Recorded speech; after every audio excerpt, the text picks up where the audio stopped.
Real quick flash on the reference first. Again, we are working on, of course, SharePoint intranet. We also working on platforms, forms, and workflows as well as DocuSign stuff, just to flash through some of our customers. Okay, for the solution showcase for today. Again, as what Patrick says today, so the expectation of today is a journey, right? You guys are our excellent customers, right? And the idea for today is to show you how do we create Power Apps, right? Of course, we know about SharePoint. SharePoint is the data, but now we need to know how do we get interface, right? First, how with the interface with the SharePoint side, how do we create interface for our customer? In this case, it's internal staff, right? And also for the admin side. So there will be a few steps, 7 steps for this particular session. Of course, we do encourage you to follow along. Allow me to copy and paste the URL. What we will be using today for our template is what we call crisis communication sample. I'm going to post it into our chat so we can, for those that want to follow along, do, feel free to do that, right? But we will go through the follow processes real quick. Yeah. So again, the idea is for you guys, for us to go through all the steps together. And at the end of today's session, you will have the complete application. Of course, I will be doing it in a fast-forward manner, right? And along the way, I'm going to explain what are the best practices, right? You need to be an OCD, right? You have to be very, very particular of how do you create the user interface on the front-end side, right, for user display. The layout consistencies, you really have to know about those.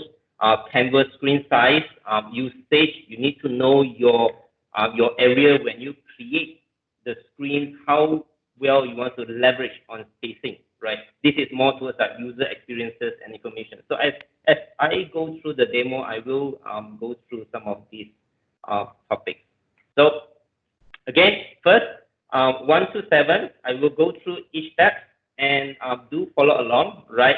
Of course, after these sessions, you can continue to do that. We do provide the videos for your journey towards using the app.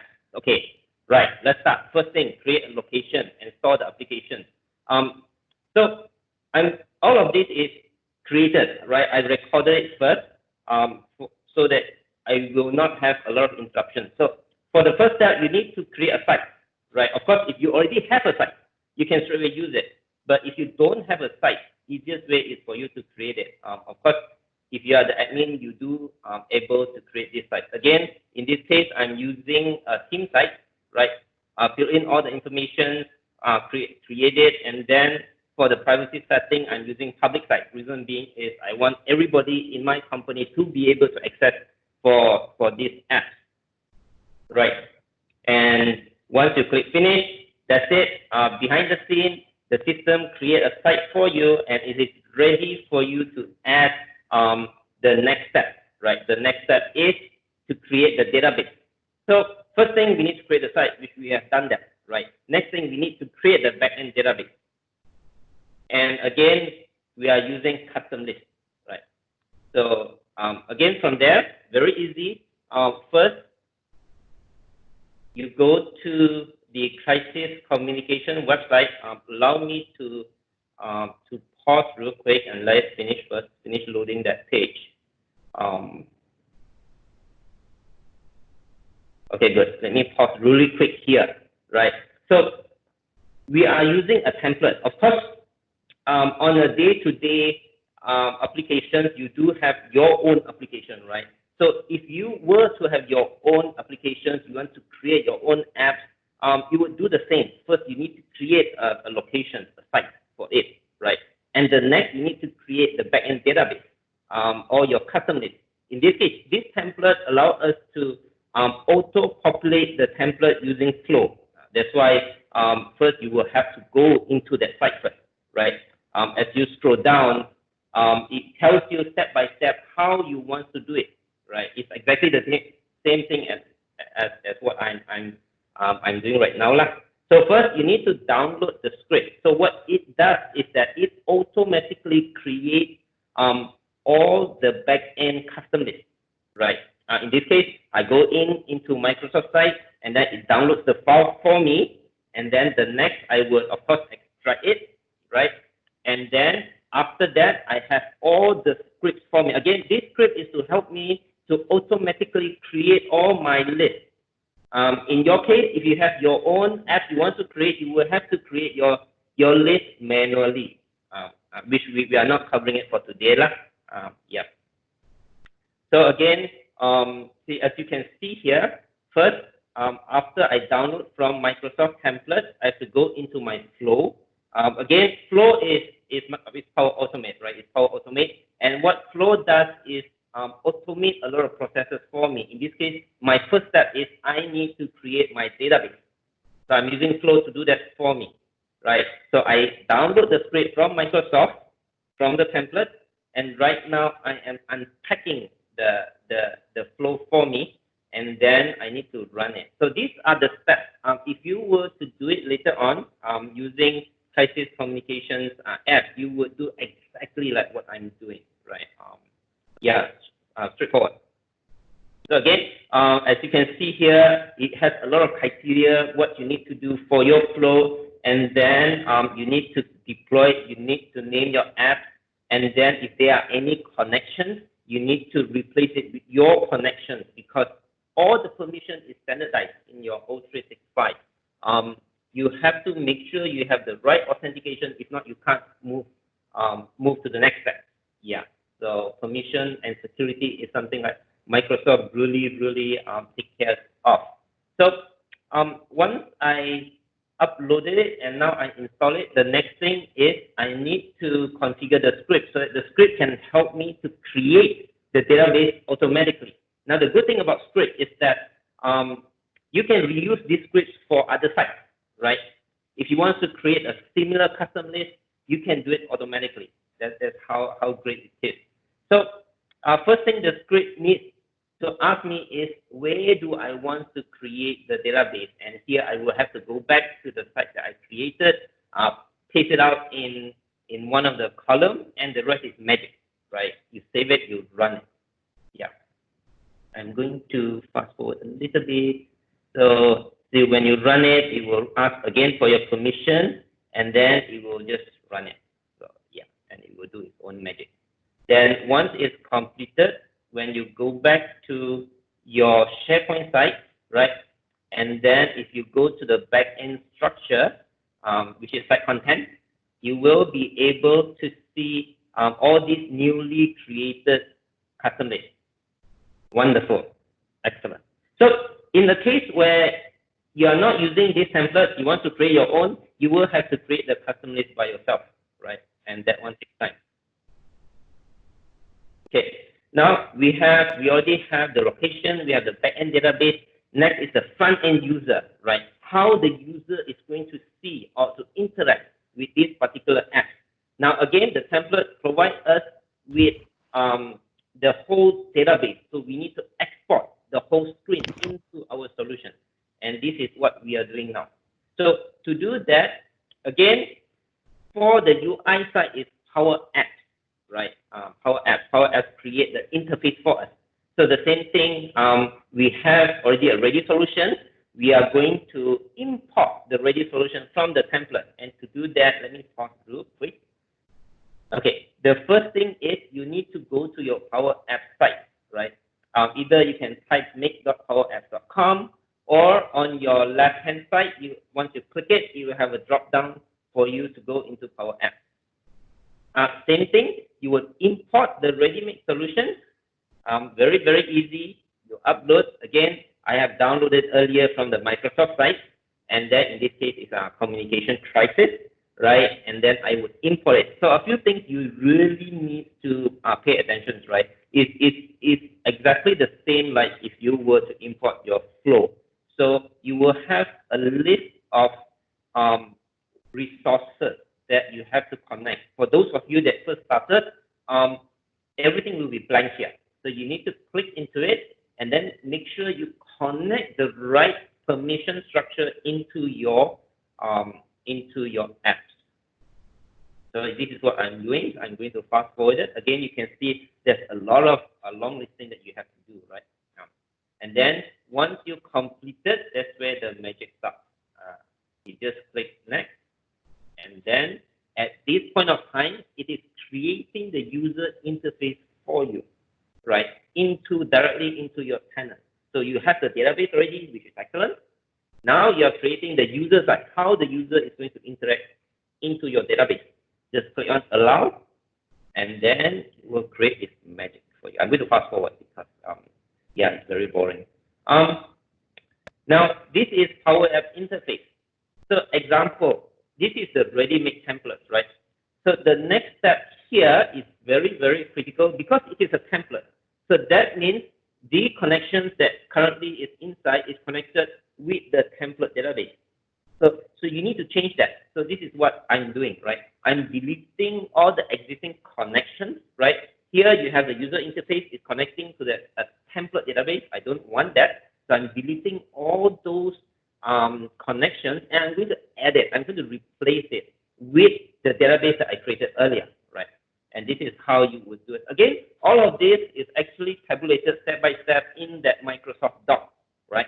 It's just that right now I'm going to speed up the processes. Again, just to make sure that this is part of a journey that you guys can take to create apps. Of course, using template is so much easier, right? But if you want to create it from scratch, a lot of things, it will be a similar step for you to create a database, create a user interface, and so forth. So this is what I did. So right now in this section, I'm creating it, attach it to my database. You see all the same tables, right, that is already connected, and I'm going to attach it to this user interface, right? So whatever the new user is going to see, it is actually linked back to the right database. And that's it. That's how you would do it, right? For the front end user screen, straightforward. You download the ready template, and then you change the connection into the database, into the ones that you created, and user can use it right away already. Okay, now the next thing. Okay, for this app, right? For this app, there is a specific business processes. Let me show you real quick, right? I apologize, I need to jump screen a little bit to here. If you were to see this screen, at the end button here, one of the functions is called make a request, right? So when user click make a request, at the back end side, there is a business processes that will notify the right user. So the next step, what we are going to do is to create that workflows, right? Again, templates already have pre-scripted, and what we are doing is just activate that particular script. We create screen now. Okay, let's start from here. Okay, next. So this is how we add a request notification. Again, let me pause real quick. This is from how you need to go to your flow, right? Before you do that, what is happening here is the notification, when you make a request, the notification actually goes into your team. So there are a lot of integration here. Again, it goes to your team. So if somebody requests something from your team, it will pop up that request rather than email, right? Of course, you have the options to have both emails and Teams. Again, everybody uses Teams, so it makes sense for the request to go into the team. So to do that, right? To do that, first you need to find out where it's going to pop up. In this case, IT department. There's a channel called Crisis Communication App. If it's not there, you can create it very easily, and you need to capture the right ID, right? So in the flow, when people make a request, it will go to the right channel. And to do that, you need to make sure you have the right ID, and then you need to have the right channel. So once you have that, great. Now you need to customize that flow. Again, which is already inside the template. All you need to do is edit that particular workflow. as you can see, I have the crisis communication request V2, right? This is installed automatically when I download and extract from the site, this one is created for me. So what I'm going to do right now is edit this particular flow. And then, because in the flow, as you can see, it is straightforward. And one side, okay, it's straightforward. Let me go back a little bit. Okay, to here. So inside flow, this is something that you tell the system what it needs to do step by step. First thing, when an email arrives, right, and it creates some variables, and then it creates into a text later on. After that, it sends it as an output into Teams. So very, very straightforward for Microsoft Flow. And if you were to do it manually, without script, you will have to add each of those functions one after another.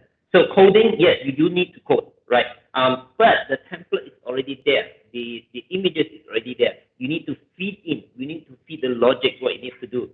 In this section, it says convert time zone, which is very, very good. You know, sometimes you have branches. Sometimes you have branches overseas, right? But the time when a person requests for this, you need to have a timestamp. So here is where you can define. Do I want to have a localized timestamp, or do I want a timestamp? Let's say it's a US branch. They make a request. Do you want a US timestamp? So again, this is something that your company can decide on how to use that. So a few setups here, timing, and once it's completed, I'm going to fast forward a little bit. You have the source time zone, destination time zone, you save it, and it is ready, right? Ready means like the next time a person makes a request, it will run this flow for you, and then it will populate out for you. So that's it, very simple. Next, so I have the backend database, I have the front-end user interface, and now how is the admin going to populate all the data, right? Again, for this particular communication app. So you have two ways.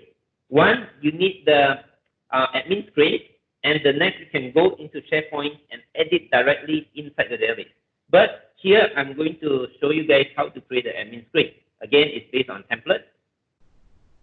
So what I'm doing now is exactly the same for user interface. User interface has a preset of script. Now I'm using another script for the admin side. So once I run it, it will create the admin interface, right? Straightforward. So you add in the admin interface, and then you change the connection database into your new database, and boom, everything is there. So I'm going to fast forward this because this is exactly the same step as you create for your user interface. As you can see, again, data sources. If there's any connections, you need to do that. Once you install it, then you need to change on your left-hand side. You need to delete all those connections, and then you need to reapply a new one. This is what I'm doing right now. I'm deleting it, right? And after that, I'm connecting it to my right database over here. Yeah, see, I'm finding where is the database. I'm going to check mark everything because it can find my right database. And then connect. As easy as that. The rest is magic, right? Okay. Right, this is admin view, straightforward. Now, next, last one. We already have admin view, we have the user view. Now we need to populate the data. Yes. And let's do that. So, first, you need to access to the app that you already created, right? And to do that, you go to make.powerapp.com, or you click on the three hamburger item menu here, and you would go to your Power App, or you can make shortcuts. It's up to you. There's so many ways to do it. And then you click on App, and you will look for, see, I have admin view, and I also have user view. Of course, now I want to populate the data, right? So first thing first, when you go to the admin view, you have a list of things that you need to preset. What is Crisis Communication App? Crisis Communication App is for an app for the user. First, they can see news, company news, right? They can see company news, company contact in case of emergency. They can have helpful tips. They can have links. They can have FAQ, right? Now we need to populate the data. And this is what the screen is doing right now. the first thing you need to populate is the admin side, right? It's straightforward. You have the email, you have the logo of your company, you have the AAD group. Now, this group ID, again, you have to get it from the Azure ID. And the steps are in the Microsoft Docs, right? I'm not going to go through the steps because it's it's straightforward. App URL, government RSS, unless you're a government agency, you would need government RSS because of their protocols. And the last method here, let's finish populate first. Notification method. In this case, this is where I would choose using Teams, right? Or you can select it as an email, right? When there's a new request, or you can customize it yourself. This is a template, so it is easier for us to choose what is available for us. Hang on, I click some. Okay. Very good. So notification method is Teams, and here I have the option to enable all the functions earlier or disable it. Like I want to have a request help. I want to have emergency contact. In this case, I'm going to enable everything. So user can use all of this. If you have more features, you want to create 10, you can do that. And next, I'm going to populate my contact. So for the admin side, it is so easy for you to add more details in there, right? This is the one method you can use. The other way is you can do it from the SharePoint list, right? Again, all of this data actually comes from the SharePoint list, your backend database, right? So having an admin user interface is easier for them. But let's say you want to customize it, you want to add more, you can do that directly from the Power App Studio. And let's do that. I'm going to fast forward because these are boring stuff. So after company contact is done, I'm going to create one company news, right? It's the same thing. You go inside and then you would add news. You can add more as you want, right? Tips, you can do that. Helpful tips. Straightforward. Now, you also have some kind of notifications. If you exceed of your characters, you can easily just adjust it and change it. So I'm going to fast forward because these are the boring stuff. Yeah. Fast forward. Okay.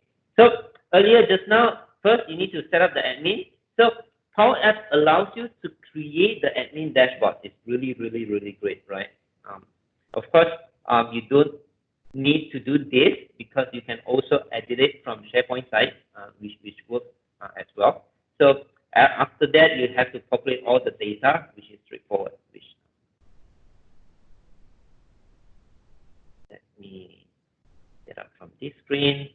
Configure apps completed. Now, of course, in our environment in SRKK, right, we don't have a script for it to automatically create like magic, right? We don't have a script for database. We don't have the script for the user screen. We don't have the script for admin script because most of our clients requires unique solutions, right? So what we do is we have to do it manually. Create backend database. We have to create all the custom lists for business processes. We have to create all the flows. For the admin screen, we really have to create the screens, and of course, after that is testing. We do a lot of testing together in-house, right? Just to make sure that there's no bug. And lastly is to share to user. So to share to user, there's a few ways. In this way, straightforward, we want to add it inside our Teams. Again, a lot of our customers nowadays use Microsoft Teams, so it's easier for them to access this application in Teams. And this is how you add it into Teams. And of course, straightforward. First thing, you need to access your team. Next, you need to find out where do I want to put my application. In this case, I'm going to put it inside IT department, right? So go to my IT department, and then you see the plus sign here. You click on it, and you look for Power Apps. You click that icon. And here is where you will list down all your available apps that you created, right? And of course, for me, I'm just going to search for it. It's so much easier to search it right away. And once I do that, there we go. Hello, Robin, right? As simple as that, add him. So this is one way you can add it to your user to share it. The other way is if you give the URL, right? The URL straight away to the user, they can open it right away. And And lastly, also within Teams, you can easily embed this particular app into your SharePoint if you want to, right? It is very, very dynamic. So before I go to Q&A, right, let me go to the previous slide. So again, this is a journey for you to start using apps. The last two sessions, we show you apps that is already available in Power Apps. You click in it and you can use it, right? And today is where we show you step by step what actually in SRKK, if you were to ask us to create, these are the same exact steps, except if everything will be manual rather than using scripts, right? And then this is how exactly you are going to do it if you want to create your own apps. And all right, so now it's a Q&A session. Do anybody has questions? So feel free to ask.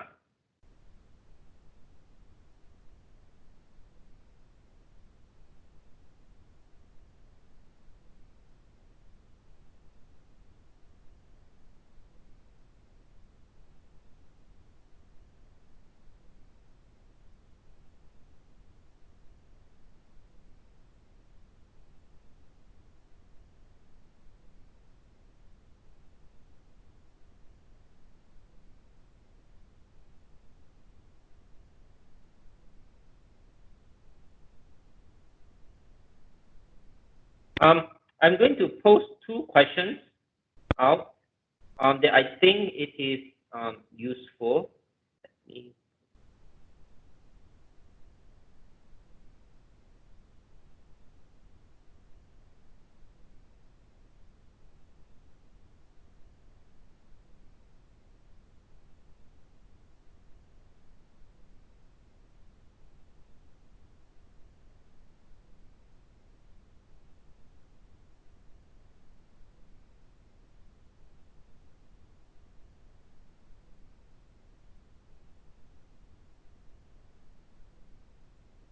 Okay, good. The first questions usually customer will ask us, Power Apps, is it sustainable, right? If you start using Power Apps, Microsoft keep on adding more features, adding more things into their applications. Is it feasible if you use it now? Do you need to change it later on down the line in the next year or the next few years, right? So the answer for this, the Power Apps application lifecycle, as you can see earlier, we do go through a lot of steps, right, to create apps. We have the database, we have the front-end interface, and we have the back-end interface, right? So yes, for long-term, whatever you create in Power Apps, Microsoft will add more features into it. But your existing features that you already have, you can still continue to use it. That's how flexible it is. Now, this is where it will go to the next slide that I would like to share earlier. In the best practice, right? Of course, to design the user side, you have to be very specific, right? When you create your screen size, let me go into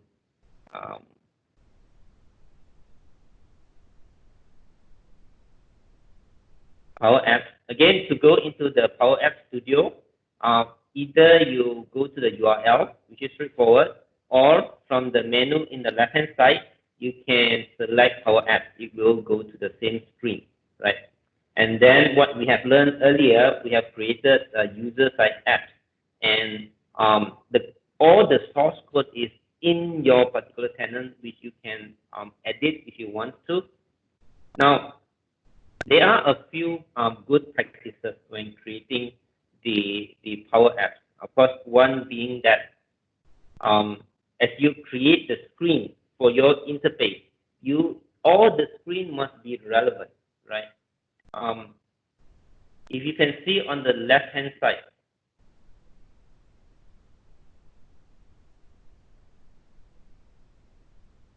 yeah, these are all the screens. Every screen go to the different pages, right? So the navigation and the consistencies of each screen, be it the colors, the positioning, everything has to be standardized, right? That's why, of course, if you accidentally move it, then you see everything changes. So it is not a good practice.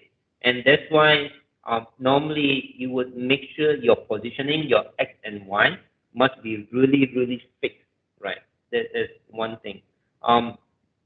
Another thing is a few things that I will share for today, because again, today we don't have much time. Layout consistency, canvas size, right? So this is a canvas size, right? It is a size where how your user going to see your screen.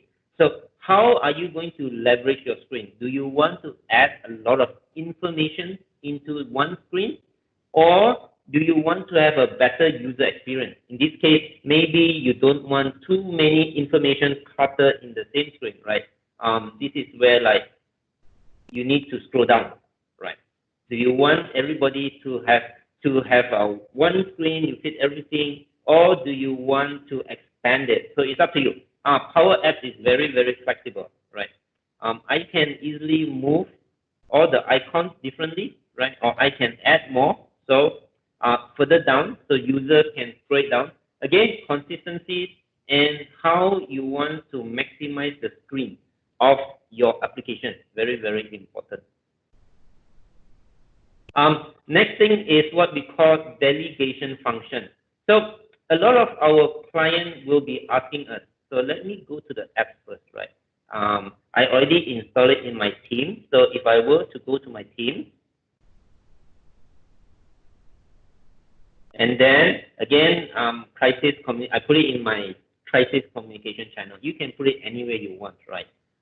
You can put it in your main channel if you want to. You can put to different groups if you want to. It's up to you.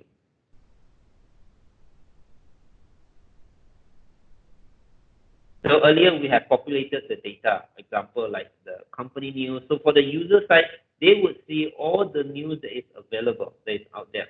So the delegation issue will happen. Let's say, for example, right, you have over 500 news, or you have over 2,000 news. If you have over 2,000 news, again, you have to know Power Apps is your front-end interface, right? All the data comes from SharePoint.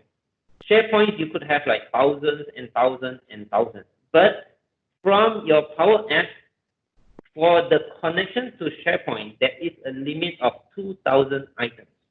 Means like after 2,000 items, it will not feed 2001 item and the rest from SharePoint, right? So this is where delegation is important. Again, one of the best practice is always use delegable function. Means like if you use delegation, you will not have the 2,000 items limitation, right? Again, the Microsoft design for your app is to be as lightweight as possible. That's why they put in the 2,000 item limitation. Because if you have unlimited items, then your app can be very, very slow, right? So again, for you to get out for these 2,000 items, make sure all your functions, right, is delegable. So these are what is we totally suggest you to do that. And the last one is to use a component library. Again, when you start designing apps, this is what we suggest you guys should do. Of course, you will want to design a lot of apps, right? A lot of the apps sometimes use the same functions and features. And this is where components make sense. So if I were to give you an example, let's go back to our App Studio, and then you can see here from the left-hand side, components, right? So what components does is that it compiles certain features together, right? In this case, if it's main menu, you have the hamburger on your left side, and you have the icon here on the right side, and you can just reutilize all these components to your actual application without for you to code it again one by one, right? Because as you can see, the architecture of the screen is that every screen is what the user will see. Every screen, you need to customize all the components, all of the functions.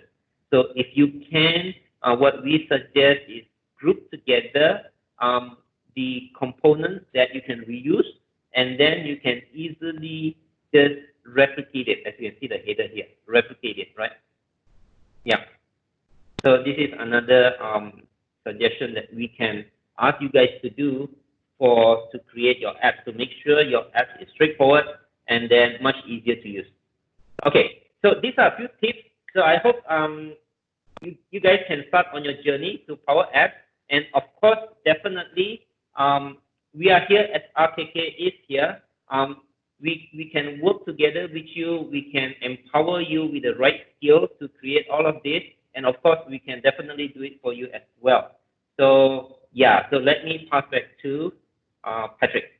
Yeah, we hope that we really solve your issues with that. And yeah, of course, they will be when coming the journeys will be there probably there are more questions needed. And yeah, so if you have any more in-depth questions that you would like to know more, feel free to reach out to our account managers or even myself, a sales specialist of business applications, or I'll engage you with our consultant. Yeah. So whereby basically on the screen as you can see here, so we are currently running one-to-one consultations. So it's for free. It's like if you want to just to understand what are the apps that you want to build for your organizations and some of the use cases that you want to share with us. So I could just make a slots with our consultant here. So to basically just to brainstorm and get down what are the requirements that you need and how do we like start the journey on. Yeah, and of course we do provide some training. Although this will be a Microsoft introduced a Power Apps low code apps, and you could able to do it by your own without much more on the those programming knowledge and scripting. And yeah, of course, if let's say you would like to know more, we will conduct a level up training. So there will be a half day sessions, and whereby we will just getting to understand on what are use cases that you want to share with us. So I could just make a slots with our consultant here. So to basically just to brainstorm and get down what are the requirements that you need and how do we like start the journey on. Yeah, and of course we do provide some training. Although this will be a Microsoft introduced a Power Apps low code apps, and you could able to do it by your own without much more on the those programming knowledge and scripting. And yeah, of course, if let's say you would like to know more, we will conduct a level up training. So there will be a half day sessions, and whereby we will just getting to understand on what are the customized apps that you are needed, and we will look into that. And we will have a sessions of a follow up in the later part, maybe after you get it up on these Power Apps and you utilize it up. And perhaps maybe you have missed out some of the steps that we just walked through just now. And we have a recording session, so you have to enjoy the recording sessions after this. And we share across to all of you who attended. And yeah, if you would like to just find out more about our training, so feel free to reach out to our salespersons or our account managers.